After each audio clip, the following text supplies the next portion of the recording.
anticipate, of course, in 2020 that this whole thing would be happening in a different way. But Jim Gates, now Hall of Fame librarian, former Hall of Fame librarian, and now Emeritus librarian at the Hall of Fame, is going to be our next presenter. I just want to preface something before Jim makes his presentation about the collection. When Jim said they had received a collection of sheet music for the Hall of Fame's library and collection, and he said a great deal of it is 19th century sheet music and so forth, that it would make I had invited him if he would make a special presentation, and Jim agreed to do that. And I did not know until I finally received the title for Jim's presentation, his special presentation, that it is in fact a collection of Penny Marshall. Well, I found that very interesting because I happened to meet Penny Marshall on several occasions. And the first occasions I met her on was that when we did my brother and I produced some local antique shows in New Hope, and Penny Marshall would sometimes come to those shows, and she would, come kind of pull up with a couple of friends. They'd have a big limousine, and they were nice to some of our dealers, and who were very gratified by having somebody like that come to the show. She was a good collector. But any event, a few years later, when John Thorne had curated the exhibit at the Museum of the City of New York on baseball's golden age, 1947 to 57, I saw Penny Marshall in the gift shop at the museum. She was at that preview. And I said to her, gee, I haven't seen you out in New Hope lately. And she said, oh, well, she says, I've kind of gotten interested in baseball now. Of course, this was after the movie. And never thinking, how was her interest manifested? So now we have a little glimpse of that, because that collection was the Penny Marshall collection that the Hall of Fame has acquired. So the second thing I want to say is, for 11 years, Jim Gates, actually going all the way to the 12th year, Jim Gates was my contact, and more than that, he was really our co-host of our 19th century committee meeting of Fred at Cooperstown.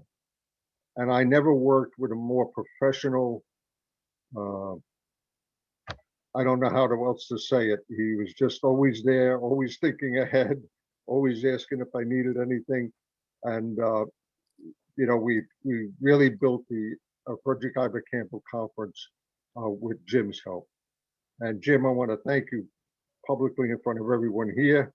And I'll have more to say about that in June, by the way. All right, Jim, I'll let you take it away. Well, Peter, thank you very much for those very kind words. That's very nice to hear. And greetings, everyone, from sunny Florida. I'm fortunate to live on the side of town that has internet. Bob Bailey hopefully will join us soon, but he is on the south side of town, and I guess they are without it.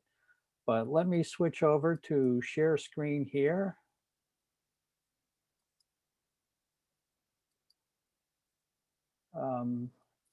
Is that coming up okay? Yes, it is.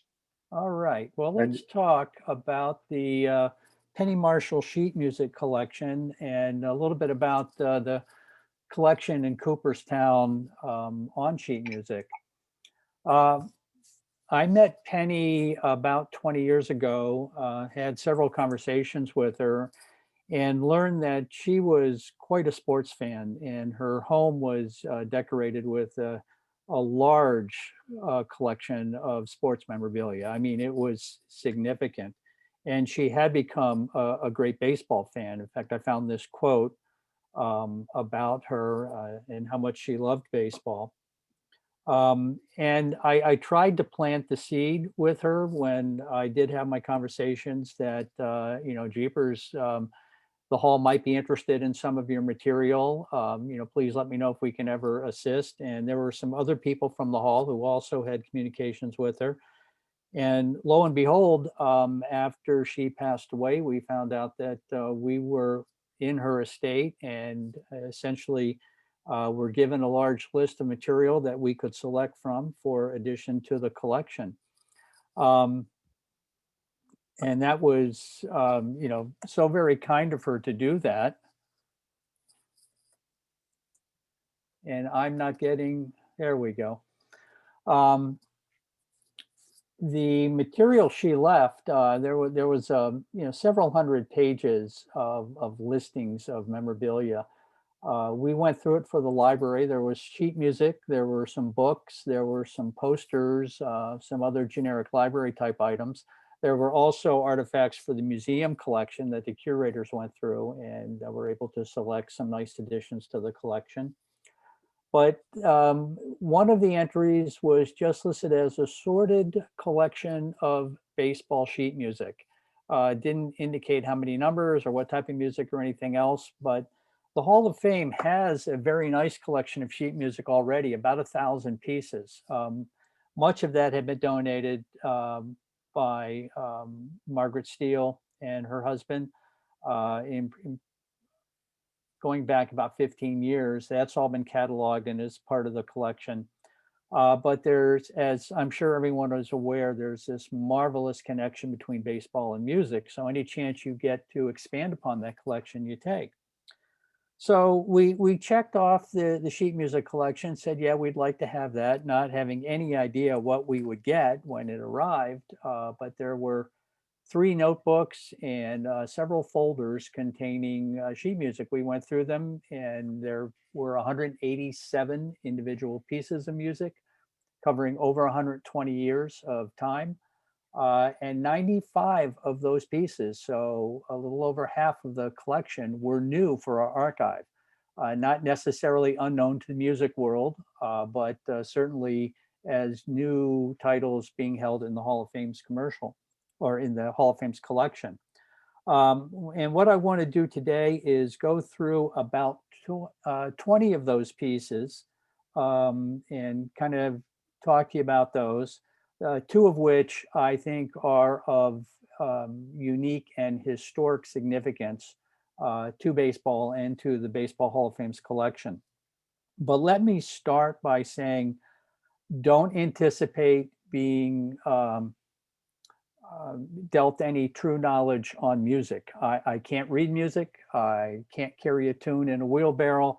And when I looked at the inside of the sheet music and see all those symbols and lines and stanzas and whatnot, it doesn't make any sense to me.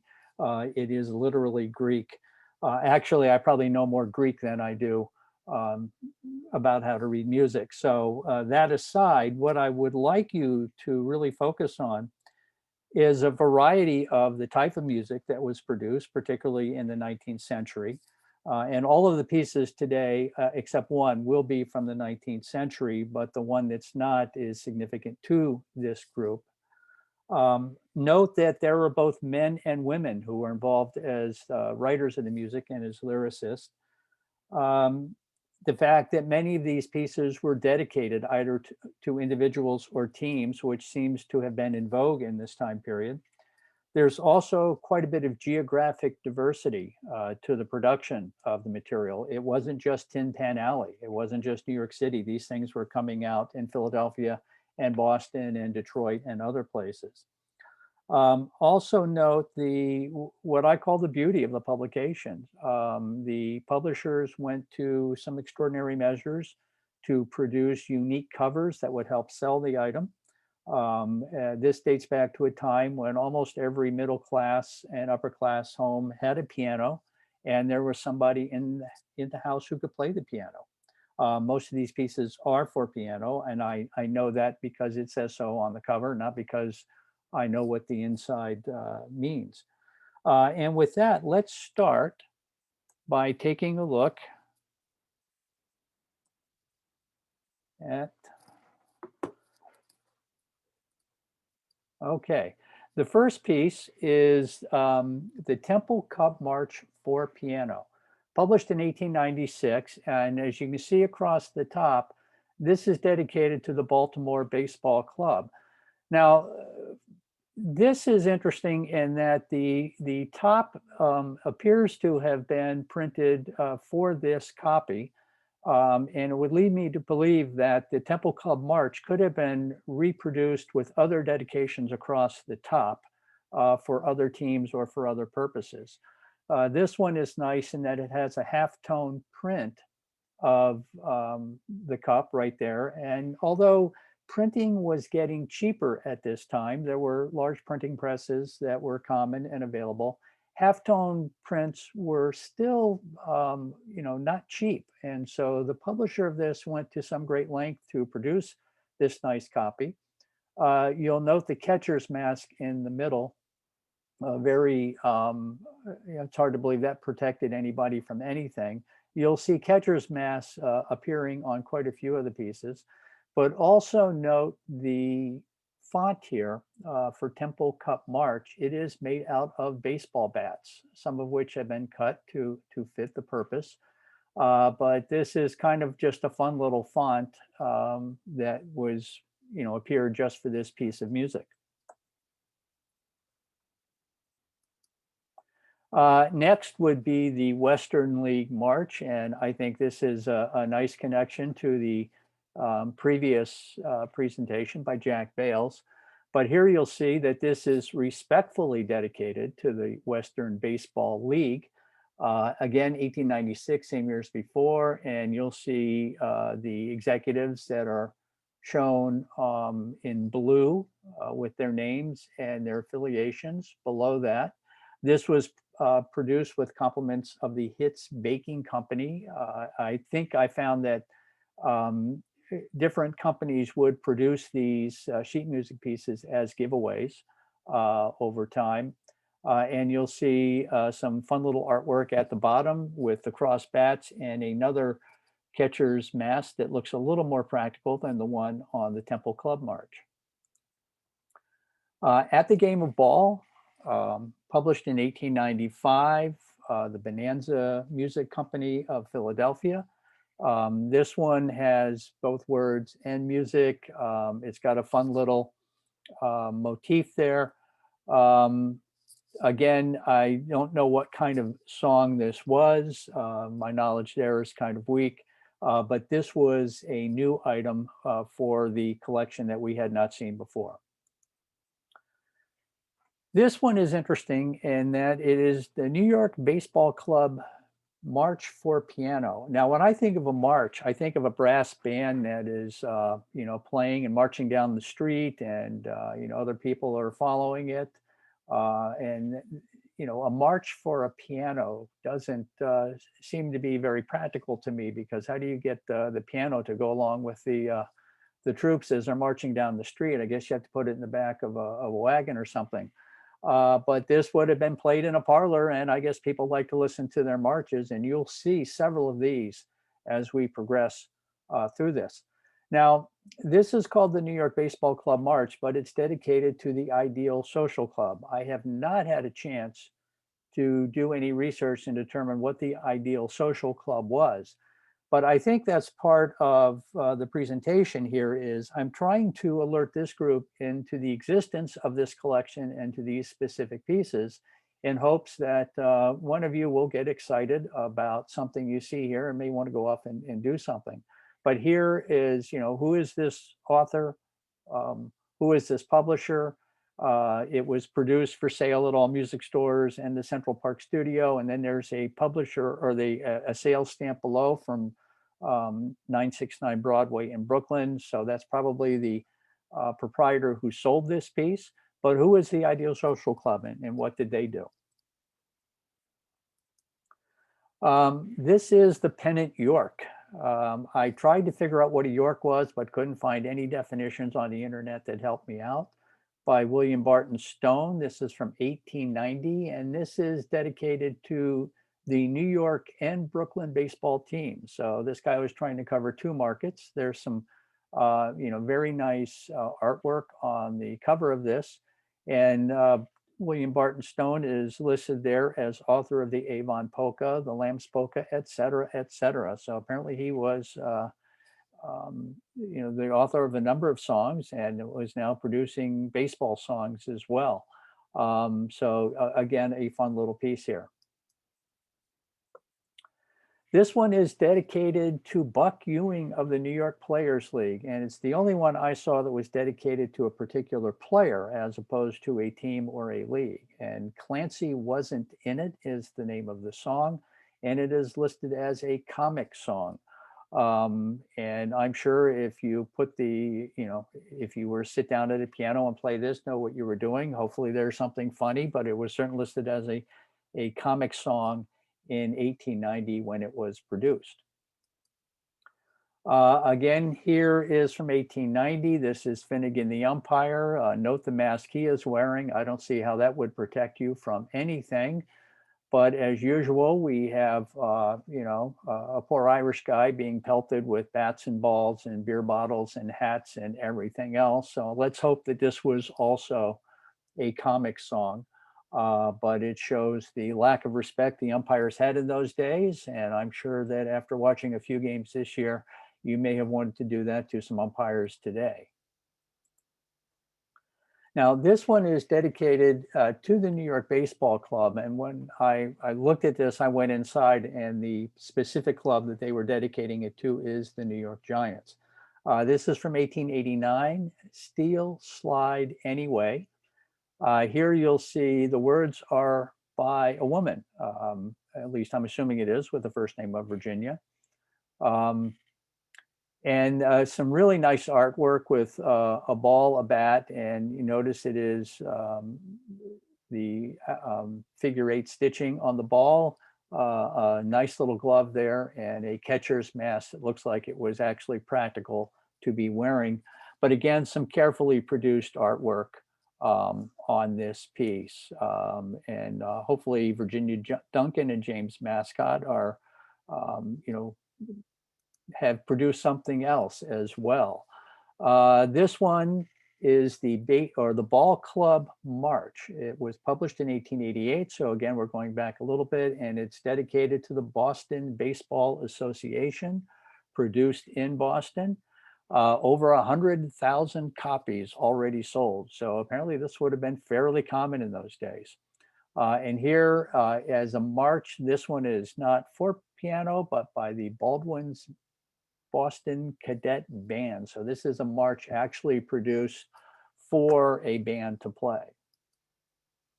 Our Champions, this is another march for pianos. This is again 1888, dedicated to the New York Baseball Club.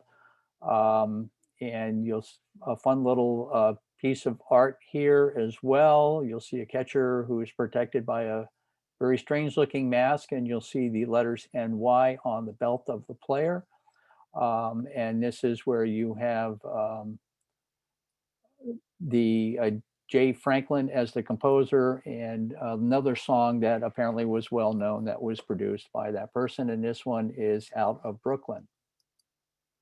Now we have a waltz, and a waltz by Miss Hattie A. Brooks. This is from 1885, from a company that produced in both Chicago and New York, the National Music Company. This is the first waltz we've come across, and this one is given full credit. We know that Hattie A. Brooks is a woman because they make it very clear with the starting it out as Miss, which would have been common in those days. Now we are moving back a little further with some very interesting pieces. This is from 1871, the Silver Ball March, respectfully dedicated to the Lowell Baseball Club of Boston, Massachusetts. I would imagine the Silver Ball March would refer to a trophy ball that hopefully would have something to do with this Lowell Baseball Club. This was locally produced in Boston. And this is taking us back to the early days of the game. Uh, This is a polka, the Atlantic Polka. It is dedicated to the Atlantic Baseball Club of Brooklyn, New York by Horace Van Tassel, whose name we have seen come up in other sessions, I believe. I'm assuming it's the same Van Tassel. Again, some fancy script work here. This would have been a piece, again, that people would have played in their parlors and perhaps danced to. Now, this is another polka, except this is a polka brilliant, which I imagine is a polka that's smarter than the other polkas. And this is the Daisy Cutter Polka Brilliant. This is from 1869. So we're back to, the decade of the American Civil War. And this is dedicated to the first nine of the Olympic Baseball Club, and then Burlington, Vermont. So I'm assuming there was an Olympic Baseball Club in Burlington, Vermont, as opposed to another one. But this was produced in New York with some nice baseball motifs on the cover. Going back again, 1869, the year of the Cincinnati Red Stockings, and this is You Get, You Bet, and it is dedicated to the famous Red Stockings Baseball Club. And when I saw this one, I got a real kick out of the fact that there is an allusion to gambling here. So apparently, we're going back to the earliest days, and gambling was just part of the background that was happening. There's no fancy cover or motif to this one. It is straight up a piece of sheet music that just doesn't have any of the artwork associated with it. Now, this one did. This one is interesting in that it was published in 1867, the TYRO Baseball March, again, another march for pianos. This is by Miss Emma Alice Rice, so another woman composer.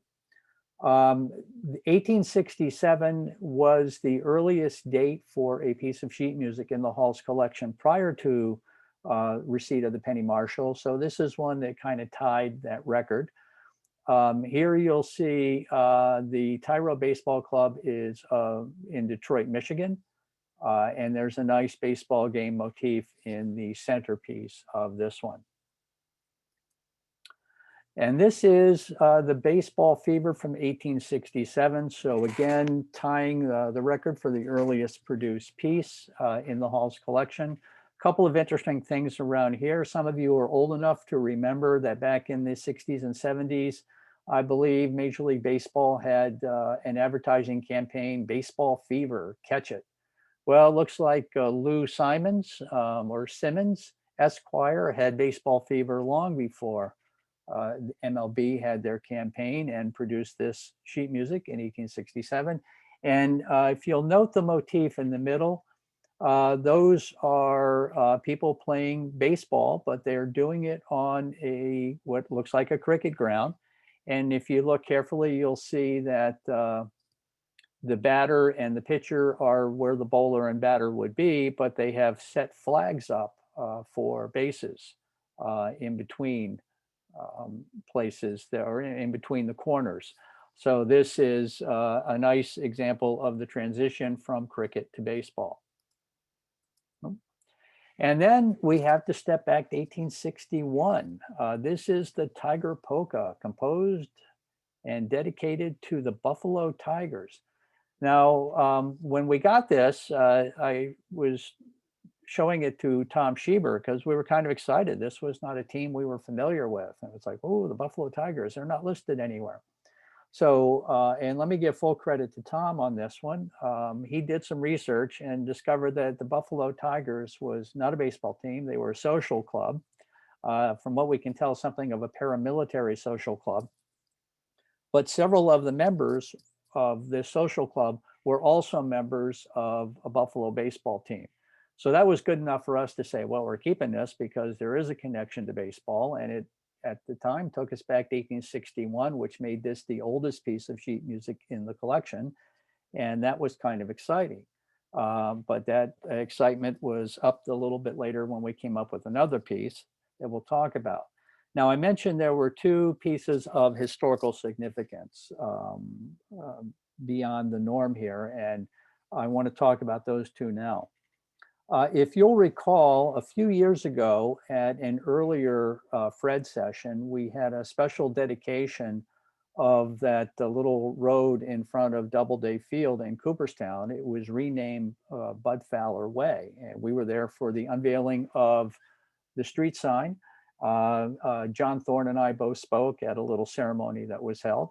And Bud Fowler Way is still there, named, of course, after Bud Fowler, who was the Negro League baseball star, who was from Cooperstown, and who was something of a Renaissance man. If you've read Jeffrey Michael Lang's book on Bud Fowler, you'll know that he was more than just a barber and a ball player. It mentions in the book, was a playwright, and it even talked about him writing a song. But if you're like me, when you read the book, you kind of skipped over that paragraph and went on to the baseball stuff. Well, as we're going through this collection, up pops this piece, The Royal Giants. And let me scoop ahead here so you can read this a little easier. The baseball hit of the season, dedicated to Johnson and Monroe, colored stars by Bud Fowler.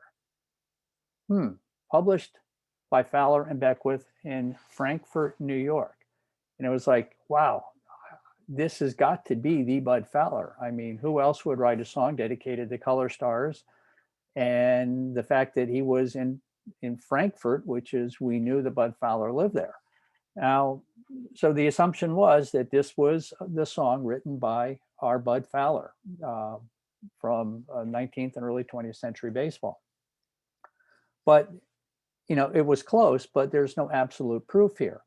Went inside and looked, and you'll see the third stanza here and give you a little closer. Now, baseball is the national game. From Cooperstown comes its name, a national commission. And it was like, okay, now we've got a Cooperstown connection. Man, this has got to be the Bud Fowler who wrote this. Here is the text for the entire song. And you'll see there in the third stanza, now baseball is the national game. From Cooperstown comes its name. A national commission puts the game in good condition. And it was like, okay, this is pretty good. This has to be the Bud Fowler, but we did need some additional proof. And I got that with the help of Cassidy Lynch. She went online, and in March of 1909, I've got a thing here in the way, in the Sporting Life, we found this article, which we've kind of cut and pasted so you can read it, where it says, has not consumption, Bud Fowler's trouble at last revealed by X-ray examination. Now, they went and played a little game with us by getting his name wrong in the first line of the story, calling him Bud Foster, the veteran color player, who was supposed to be dying of consumption. But apparently he wrote to the newspaper and said he had had an X-ray examination, and they found out that he had previously had a broken rib that was causing some problems. And they had removed the rib, and he was rapidly recovering his health and strength. And then it went on to say he has just composed a baseball song, which he has dedicated to the National Commission. It deals with Cooperstown, New York, where the game was first named and the first diamond was laid out by General Doubleday. This is also Fowler's birthplace.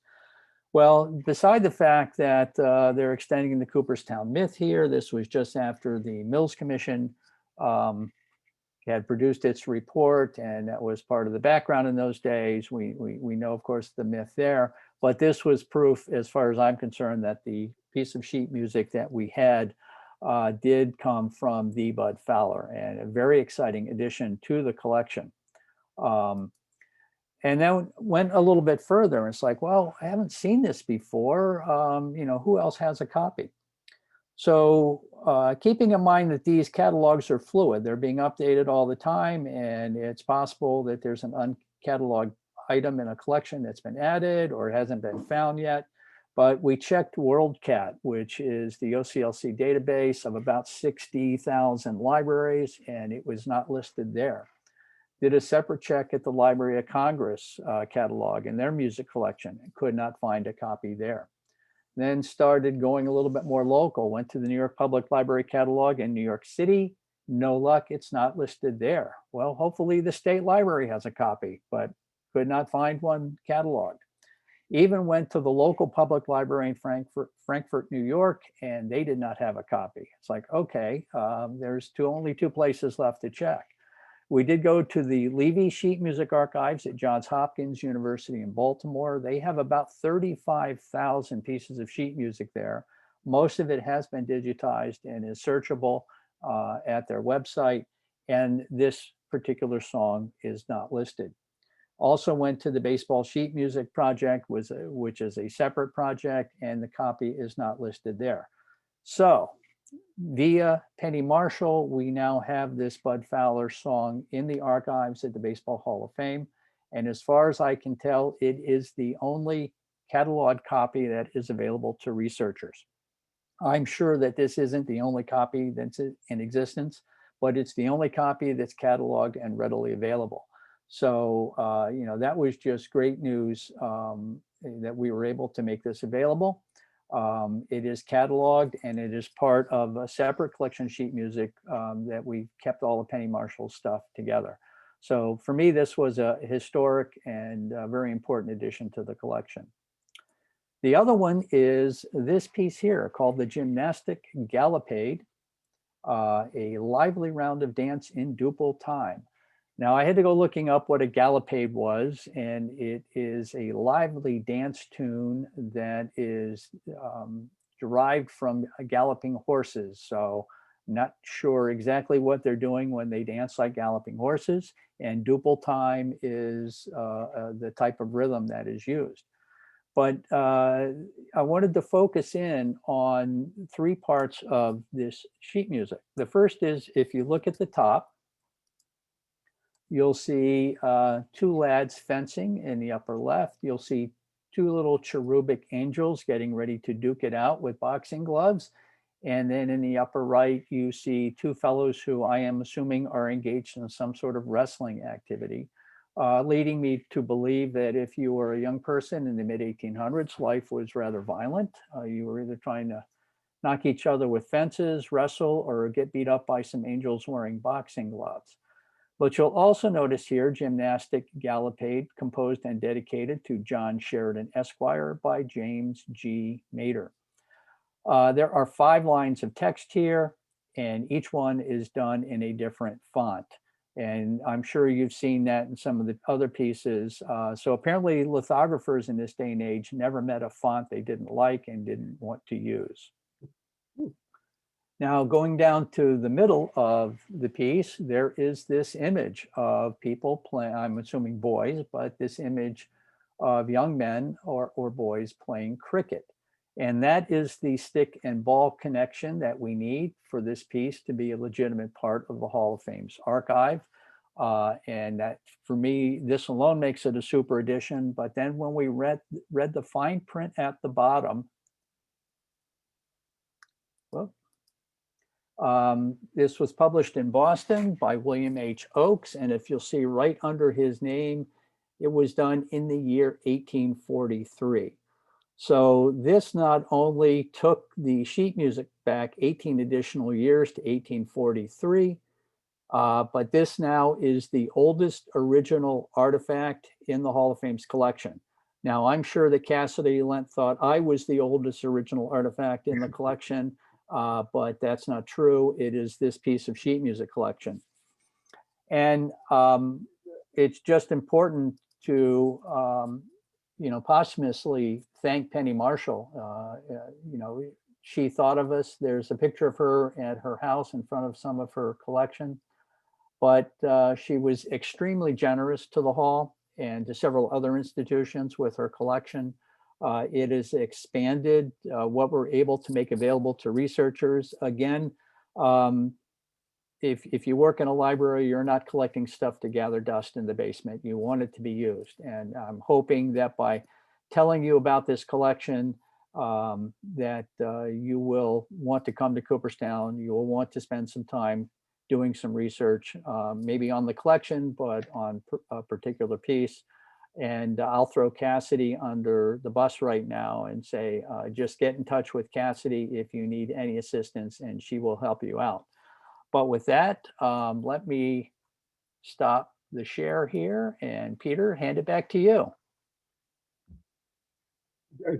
Jim, that was an unbelievable presentation. I can't, it's just mind-boggling. 1843. 1843, that's incredible, isn't it? Having that bat and ball image on the front of it is just just absolutely amazing.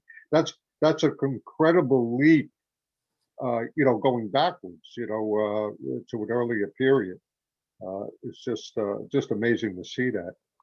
It was very exciting when we pulled that one out of the envelope and we went, holy cow, look at this thing. I could only imagine. Yes, Penny Marshall, no doubt, had the right, her heart was really in the right place. I mean, and absolutely. She kind of understood where that should go and be preserved. Wonderful. I have a bunch of comments and a bunch of does the hall have somebody asked, does the hall have the baseball polka? Yes, I think there might be 2 copies of that in the collection. Okay. And that's another early piece, isn't it? Yes. Yeah, I think that was the earliest piece in the collection, if memory serves. Right. Up until this donation was received. Right. Amazing. Bud Fowler's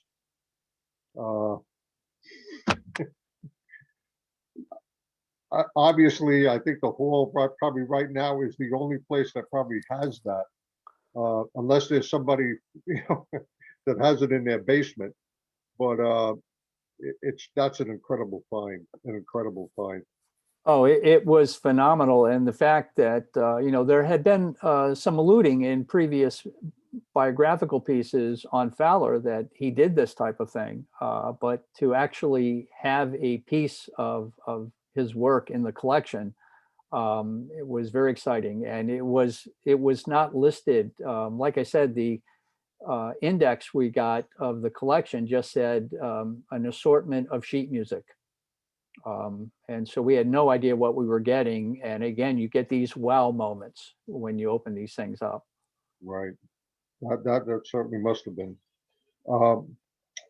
Richard Hirschberger noted that in the one of the very first pieces you showed, in fact, I think it was the first piece, the Temple Club March.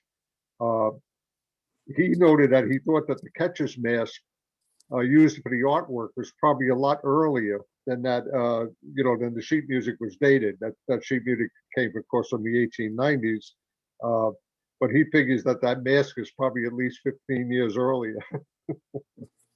Oh, I would imagine so. And we don't know who the lithographers were that produced these things and whether they knew anything about baseball or not when they did it. By the way, Ben Atlas says, a march refers to the meter of the song and not its function. Yeah. Well, that comment triples my knowledge of music right there. Right. It quadruples mine. What I found to be curious was the comic song dedicated to Buck Ewing.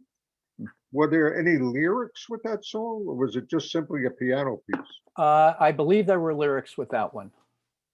Yeah, it was about 50-50 between instrumentals and songs with lyrics. Right. Yeah, that's an interesting piece because, of course, he is with the New York Players League team at that time. So very interesting to see what that might have been said there. Bruce Alderis notes that there was an ideal social club in Brooklyn.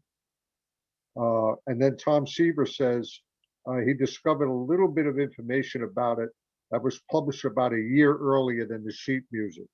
So it must have been the club got underway and then somebody wrote a song about them. Yeah, I think that each of these pieces individually offers just some outstanding opportunities for research. who produced them, who wrote them, why were they dedicated to this team or this individual? And I just think that it's an area that, is regularly available for those who are interested in doing research. Right. I want to also, Richard Hirschberger notes that the Boston Baseball Club's, that piece of music, the music that was the Boston Baseball Club March, was actually published by Oliver Ditson with, I assume, Ditson and Watts, the manufacturer. Yeah, the name Ditson appears on a number of pieces over time. Obviously with over 1,000 pieces, I only selected those that were new to the collection, but I had seen the name Ditson appearing with other musical publications. Right. Yeah. In fact, he said also the Silver Ball March is another one that is a Ditson publication. I'd be interesting that if that was, that same entity.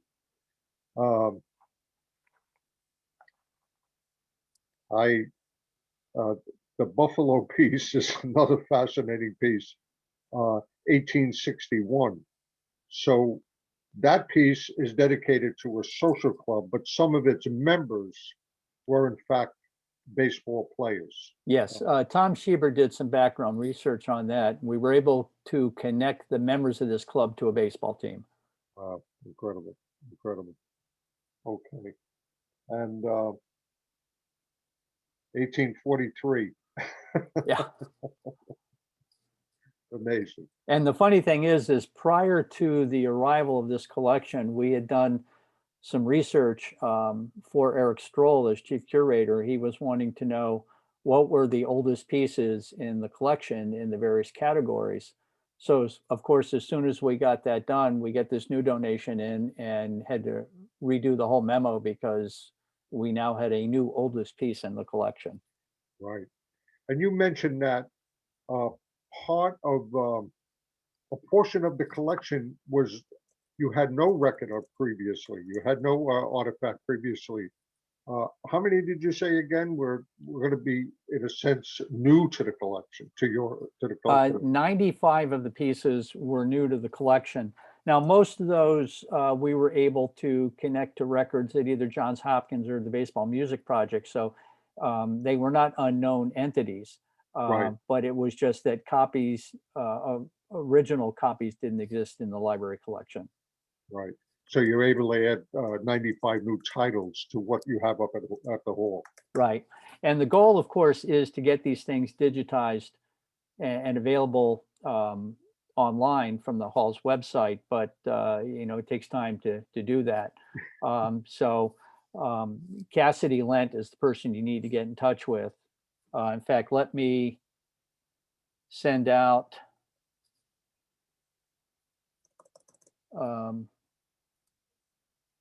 to everyone Cassidy's email.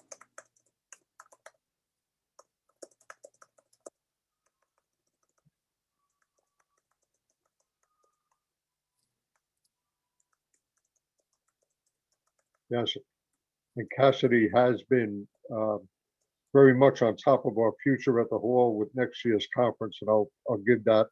I think it's already in our program handout, but I'll give those dates out at the end of the day today. And I did do a typo there. Take out the comma. So it's clent@baseballhall.org. And you just submit your research request to her and she'll let you know if it can be done long distance or if it's something that you have to come to the library to use.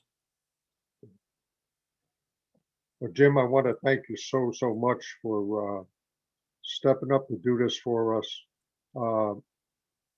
Florida looks like it's treating you well.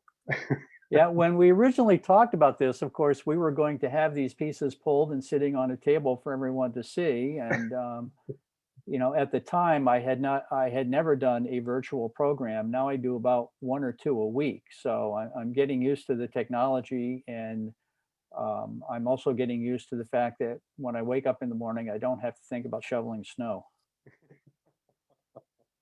Which was which was a Cooperstown initiation, I guess. Yeah. After 25 winters, I'm kind of enjoying the winter down here. Well, we are so happy that you were able to do this for us. And again, I want to thank you for all of our years of collaboration up at Cooperstown and with the Fred Conference. You really made it, a success for us. And we miss you dearly, but I'm sure that Cassidy is already getting up to speed. Cassidy's the best, and she's a great person, and I know she's looking forward to working with you. And hopefully next year we'll be